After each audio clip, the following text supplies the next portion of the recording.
There's three core pillars in AC. There's navigation, there's stealth, and there's combat. Those three pillars have been completely redesigned. We needed to do it because of co-op. You know, I'm seeing your player needs to be synchronized with mine when we're fighting, when you're navigating. So that alone forced us to recode everything. So if we're recoding everything, might as well redesign it. We had a bunch of features we wanted to add, and we knew we wouldn't be able to use what Black Flag and all the previous Assassins had been using and building upon. It was really cool to come into the AC universe and learn what teams had done before, see why they did certain things, and then also think, well, I've always wanted to do this in an AC. How can we incorporate that? The major feature that we did was combine the climb system and the parkour system. So previously when you were on a climb wall, you're kind of stuck to that climb wall unless you ejected. Now we have transitions from climb directly into step, leap, dive, like all these different moves that as you're scaling a wall, you can just hold right trigger, push towards a beam, and he'll immediately do it like a kick off the wall into that beam and continue running down the facade. So we redesigned parkour to be more fluid, to give you more freedom, to have more flow.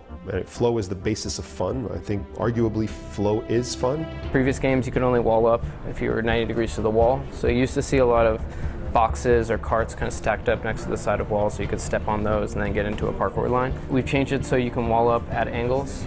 So I could be running parallel to a wall, hit A, and he'll just scamper up the side of the wall and then keep on going from there.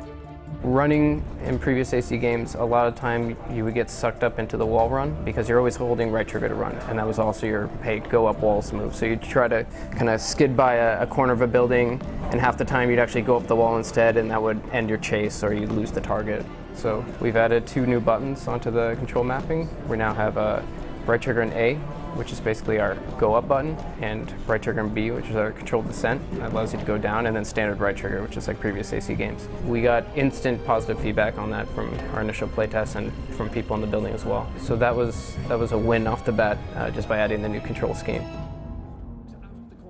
Stealth is supposed to be one of the core pillars of, if not the core pillar of the brand, and it's something that we've always, we've struggled with issues of flow versus finesse. So you want to favor a character moving quickly through the universe. But what happens when you're trying to be sneaky, when you're trying to tail or follow a guard or whatever? The game is still trying to favor that navigation. So this is why we're trying to guess what the player wants, right? And whenever the design or the system tries to guess what the player wants to do, we often or sometimes get it wrong. This is why sometimes you're trying to tail a character and you snap on the wall because the system is favoring that flow for navigation. Well, we've added a stealth mode. So now if you actually want to have finesse, you get into that stealth mode, that crouch mode, and we know that that's what you want to do, so we're not guessing, which means we don't get it wrong. We kind of felt like the sense of being an SSA is being stealthy, like we always describe it like a blade in the crowd, or being hidden is an important part of the fantasy of being an assassin. I think for most people, an assassin is not somebody that just runs and slashes at people and a swashbuckling guy. He's really like a covert operation guy that tries to just kill his target. For us, it really felt like, well, since we have to do everything from scratch, let's try focusing on that. Ever since AC1, this is always what we've been striving for. Sometimes we've been doing it better, sometimes not as well, because we've been trying different things. What we really worked on for AC Unity is redesigning stealth in a way where you could have that control back. What happens if you get detected? How can you vanish? If we want to focus on the stealth, we're going to kind of adapt the known tropes of the genre. We completely overhauled the way we do detection, the way guards spot you. You generate a last known position and the guards will come and investigate. They will talk, they will try to accuse people sometimes, and they will just, go off on tangents and try to find you. We always had, like in previous games, a system that told the detection status of the NPCs toward you. It used to be NPC-centric, it was on the NPC. Now it's around the player, which means that if there's a guard that's spotting you, 10 feet away from you, but at the back of the camera, you can actually see that somebody's spotting you, so it's less frustrating. It's an evolution of the ideas we had, but so far in playtests, the results are really good because I can turn around and I see, okay, that's the guy that sees me, then I can act upon it. One thing, again, that was really, really cool in AC1 was how we presented each target. The game is Assassin's Creed. You're an assassin. You work for the assassins. In this game, R0 is actually sanctioned by the assassins. You get missions and target kills from the assassins. So stalk your target to find out who the target is. That presentation that we used to do in AC1 that we lost a little bit along the way, I think is a really cool thing because you really get to see who your target is. as soon as we started investigating that direction, we felt like the game really took a direction that was fun, because you no longer just run to a setup, you really had to reach a rooftop, look over the situation, figure out the way to attack it, and then act on it. We wanted to give player more agency.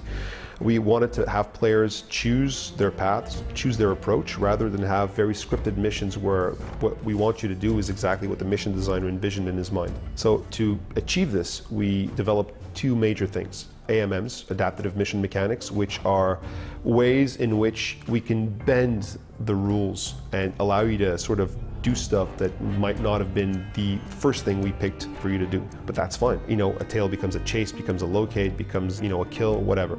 And then we have our black box designs. I mean, black boxes are huge three-dimensional setups within a map. So we give you either a monument or a location in the city and tell you this is your sandbox, this is your playground. Now kill a target in there. And then we let you approach it any way you want.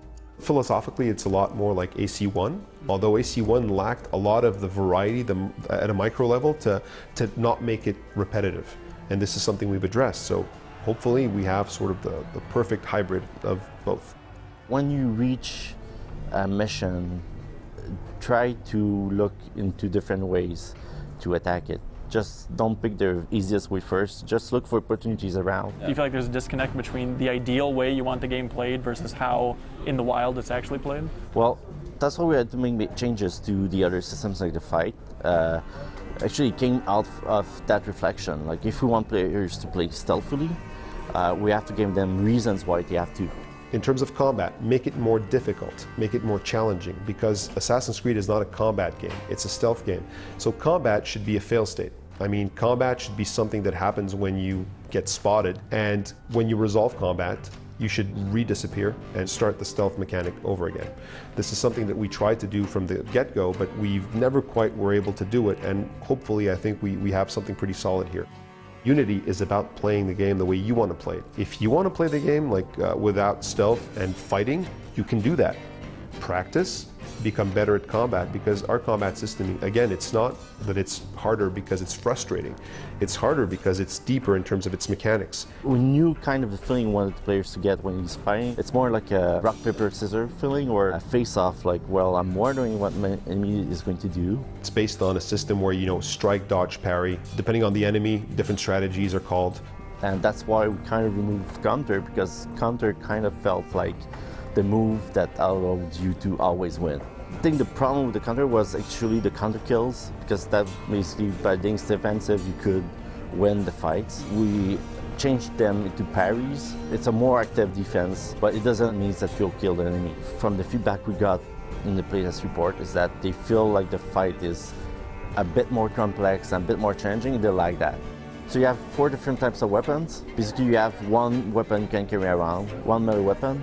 So depending on the types you choose, that will change a bit of how you behave in combat. For example, if you have a long weapon, it's going to be easier to trip enemies to the ground. If you have an axe, it's going to be easier to pull off heavy attacks, but you might be open, might take longer to do just quick attacks. It needs mastery. Buy better equipment. Our weapons actually have stats now. Before, all the swords, all the weapons had the same stats. Now they actually have stats. Invest, buy a better weapon, buy better gear, and play the game as a fighter. You can do that. It's just that we try to build the game around you being an assassin, but you can still play it the way you want.